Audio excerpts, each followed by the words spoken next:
Selamat malam, saudara-saudara, dan juga Kyonghia. Selamat hari Imlek untuk kita semuanya. Baik, kita akan belajar firman Tuhan malam ini. Mari kita berdoa terlebih dahulu. Mohon Tuhan yang memimpin kita. Segala puji syukur kami naikkan kepada Bapa kami yang ada di dalam surga. Terima kasih atas penyertaan-Mu, pimpinan-Mu, pemeliharaanmu kepada kami semuanya.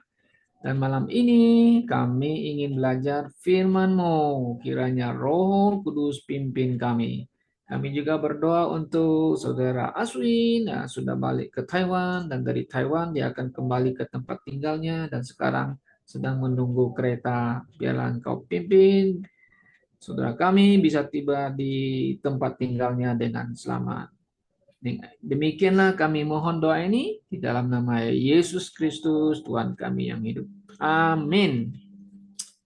Baik, saudara-saudara yang saya kasih dalam Tuhan Yesus, ya Rabu yang lalu kita telah membahas 1 Petrus, pasal yang pertama, ayat 1 sampai ayat yang ke mana ini? Kita lihat sudah sampai di ayat yang ke-11 ya kalau tidak salah, atau sampai di ayat yang ke-12, oke?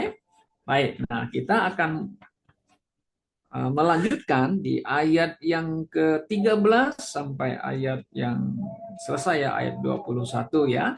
Oke.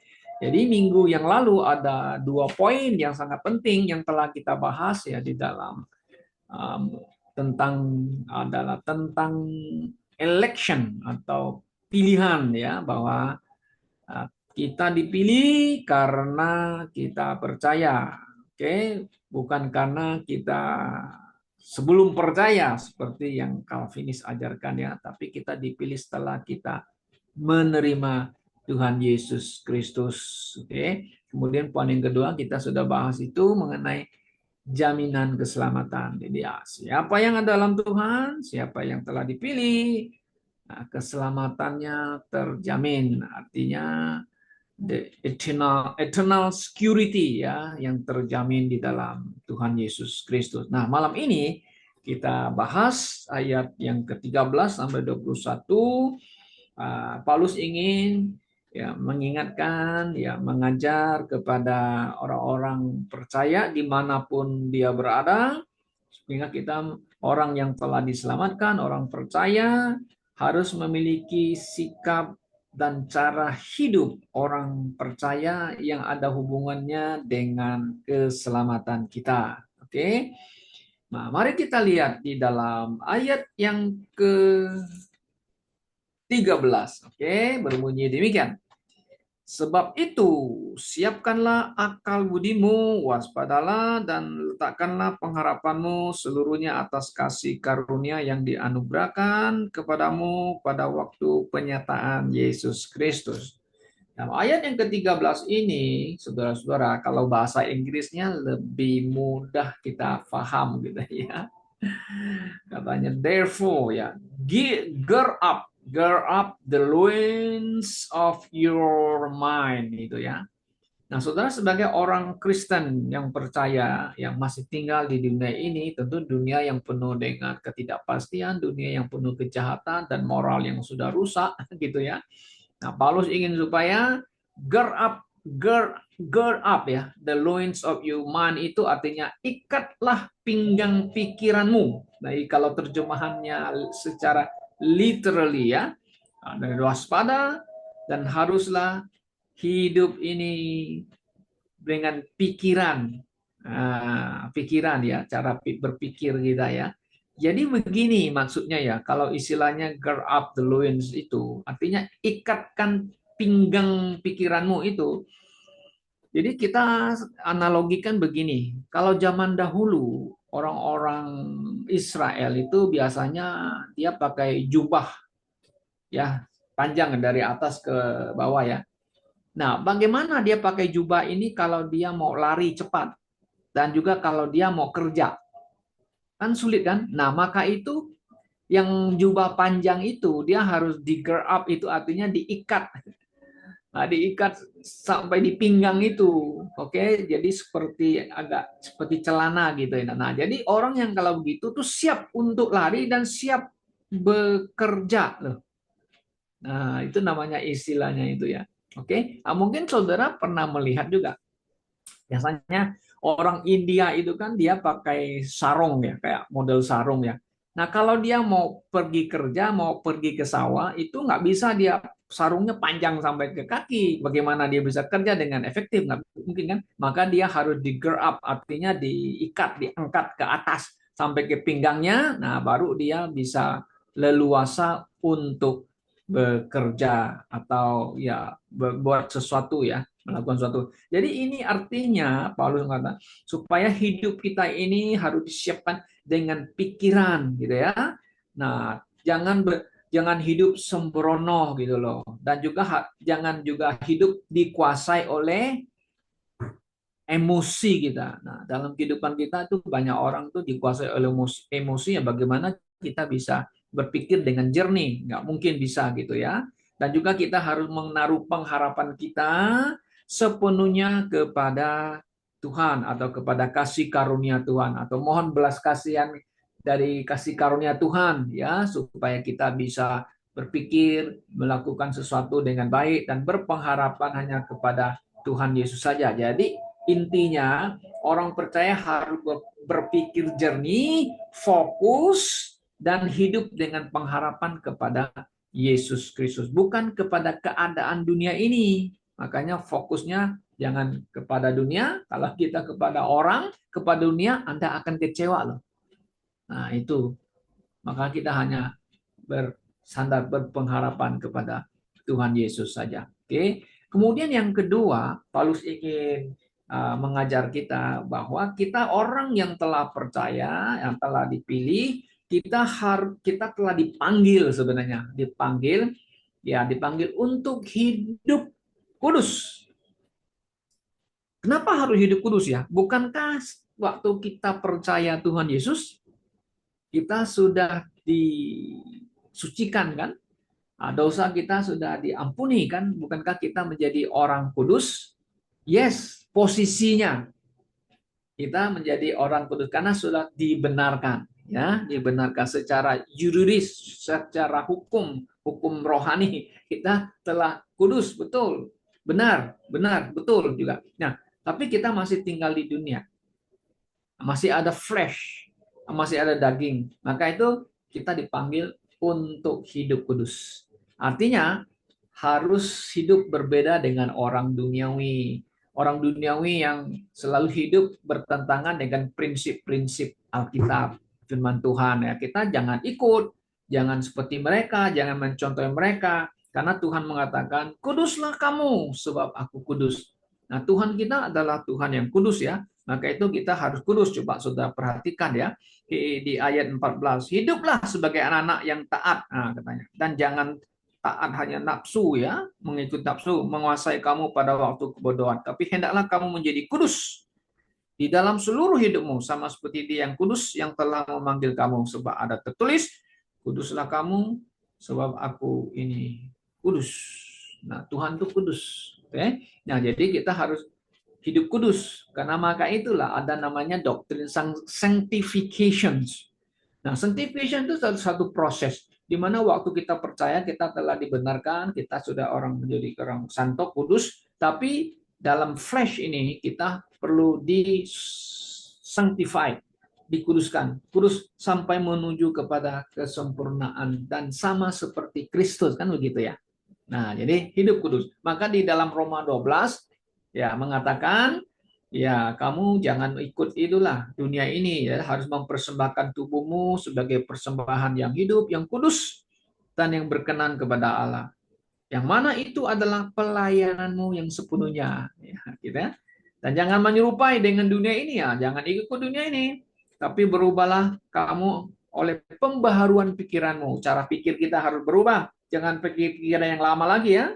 Ya, kamu dapat menentukan mana yang kehendak Allah yang baik dan yang berkenan dan yang sempurna. Jadi, tingkat lain jangan ikut-ikut style of this world atau model-model dunia ini. Oke, kekudusan bukanlah pilihan, tetapi adalah panggilan kita ya, panggilan kita untuk hidup kudus. Nah, itu yang poin yang kedua. Oke.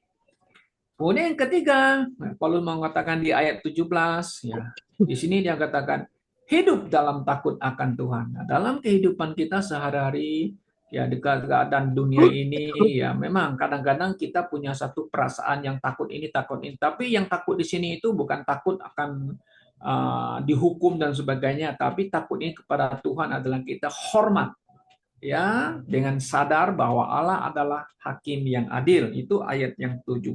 Oke, saudara bisa lihat itu. Dan jika kamu menyebutnya Bapa, kita panggil itu Allah itu Bapa, yaitu Dia yang tanpa memandang muka menghakimi semua orang menurut perbuatannya. Maka adalah kamu hidup dalam ketakutan. Istilah ketakutan di sini adalah fear.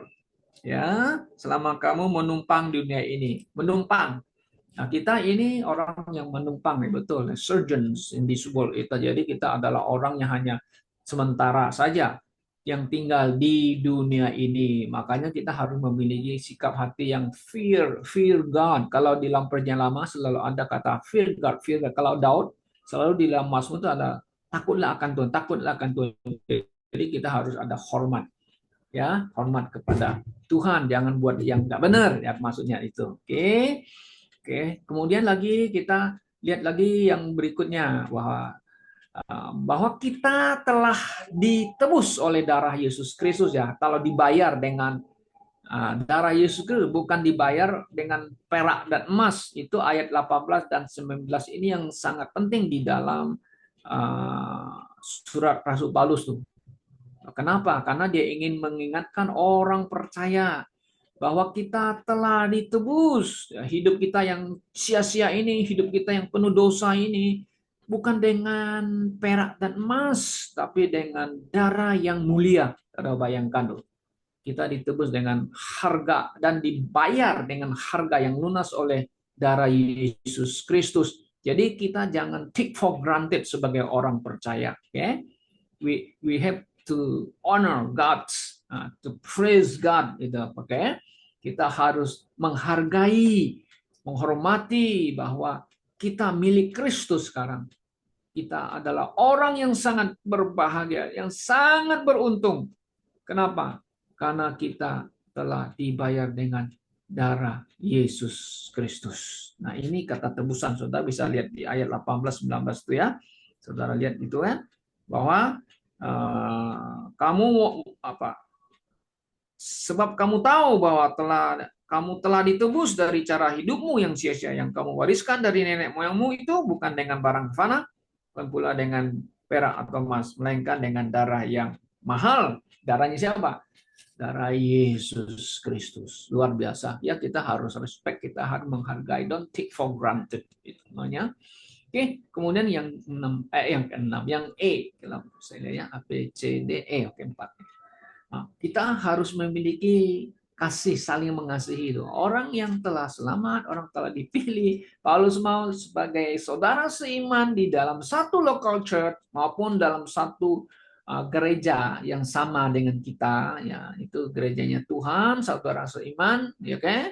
Kita saudara seiman atau saudara yang memiliki pemahaman, pengertian, kebenaran yang sama, satu iman, satu Tuhan, satu baptisan, kan ada Paulus mengatakan di Efesus itu kan. Nah, kita harus saling mengasihi. Yang kita dekat bisa saling mengasihi itu adalah di local church, di mana kita tiap saat artinya kita bisa ketemu. Ya, mungkin seminggu sekali kita tak muka bertemu. Kalau kita jarang bertemu, saudara, maka itu akan menyebabkan ya ada satu sekat yang bisa membuat kasih kita terhadap saudara seiman itu agak bisa berkurang. Maka lama-lama itu bisa namanya apa? Kasih yang sudah mendingin ya. Seperti apa yang dikatakan di Wahyu itu ya. Nggak panas, nggak dingin gitu ya. Makanya kalau jarang ketemu gitu loh. Oke. Kemudian saudara kita lihat lagi di ayat yang ke-23 itu adalah yang harus memiliki kasih yang sesungguh-sungguhnya, itu yang sebenarnya ya, jangan pura-pura, tetapi kasih harus tulus, kasih harus berasal dari hati yang murni, itu yang ayat 22. Oke. Kemudian kita akan lihat lagi di mana ini? Di ayat yang ke-24 dan 25. Nah, di sini dikatakan Paulus dengan jelas kepada kita bahwa firman Tuhan itu kekal, ya, manusia ini tidak abadi, ya. Oke, mari kita lihat yang ke-22 atau 23 lah, kita baca dulu ya. Karena kamu telah dilahirkan kembali bukan dari benih yang fana, tapi dari benih yang tidak fana oleh firman Allah yang hidup dan yang kekal. Oke, maksudnya apa ini? Kita dilahirkan kembali. Betul, kita dilahirkan kembali itu karena pekerjaan Roh Kudus, ya. Maka itu Yesus berkata kepada Nikodemus, Nikodemus, kamu must be born again. Kalau kamu tidak mau masuk by dengan air dan Roh Kudus, ya kamu tidak bisa masuk ke dalam kerajaan surga, ya. Oke. Nah, tentu untuk born again itu orang harus percaya. Bagaimana percaya? Tentu harus mendengarkan Injil, kan? Mendengarkan berita Injil Yesus Kristus, kan? Nah, itu tuh firman, itu kan? Firman. Oke. Oleh firman kita dengar Injil, kita bertobat, kita percaya pada Yesus dengan pertolongan Roh Kudus. Nah, kita akan dilahirkan kembali. Oke. Dan mendapat hidup yang kekal. Nah, itu sangat jelas. Oke. Nah, saudara-saudaraku, jadi di ayat 24-25 ini menunjukkan kepada kita bahwa firman Allah itu kekal. Manusia ini seperti rumput sementara. Nah, dunia ini juga sementara, dunia yang sekarang ini, ya. Nah, kemuliaan manusia itu seperti bunga, cepat layu, ya, seperti bunga, ya. Waktu bunga mekar kan bagus, ya, mulia, cantik, bersih, apa, cakep dan sebagainya. Tapi lama-lama dia akan layu, kan? Tidak ada kemuliaannya lagi, kan. Nah, itu membuktikan manusia itu sementara, kemuliaan manusia juga sementara. Jadi pelajaran bagi kita adalah jangan membangun hidup di atas hal yang sementara, gitu ya. Nah, firman Tuhan adalah dasar yang kekal, itu yang kita harus menjadi fondasi kehidupan kita, ya.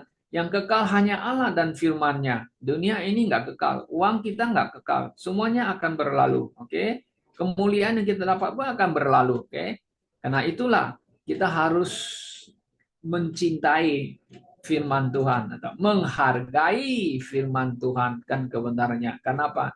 Karena firman Tuhan itu, Mazmur mengatakan, ya, pelita bagi kakiku dan terang bagi jalanku. Nah, itu Mazmur 119 ayat 105. Betapa pentingnya firman Tuhan bagi kita. Nah, firman Tuhan yang mana? Tentu firman Tuhan yang kita pegang sekarang, ya. Itu dari Kejadian sampai Wahyu yang kita miliki. Itu adalah firman yang tertulis yang Tuhan berikan kepada kita. Jadi kesimpulannya begini. Dari ayat yang ke-13 sampai 25 ini, ya, bahwa orang percaya harus berpikir benar dan berpengharapan. Oke, itu. Dan kemudian yang kedua, hidup dalam kekudusan. Itu adalah tuntutan daripada firman Tuhan kepada kita sebagai orang-orang yang telah dipilih, yang memiliki kepastian keselamatan, yang secure. Kemudian kita hidup dengan hormat kepada Tuhan, takut gentar kepada Tuhan, ya. Menghargai mahalnya penebusan. Sebab penebusan darah Kristus itu sebenarnya mahal loh. Tapi Tuhan memberi itu secara gratis, menjadi kasih karunia, menjadi gift of God, ya. Hanya kita respon dengan iman saja. Oke? Dan kita harus saling mengasihi dengan kasih yang tulus, kasih Allah, ya, kepada saudara seiman. Kemudian yang keenam itu harusnya kita sebagai orang yang percaya, yang telah tebus, dan kita yang telah mendapatkan keselamatan yang pasti, berdiri di atas firman yang kekal. Oke? Nah, jadi ada beberapa pengajaran yang indah yang kita dapatkan dari ayat-ayat yang telah kita bahas tadi dari 1 Petrus, ya, pasal yang pertama itu. Yang kiranya Tuhan menolong kita supaya pelajaran malam ini boleh menjadi pelajaran rohani yang indah bagi kita sebagai orang percaya dan kita bisa aplikasikan dalam hidup kita. Tuhan memberkati kita semuanya. Amin. Mari kita masuk ke dalam doa.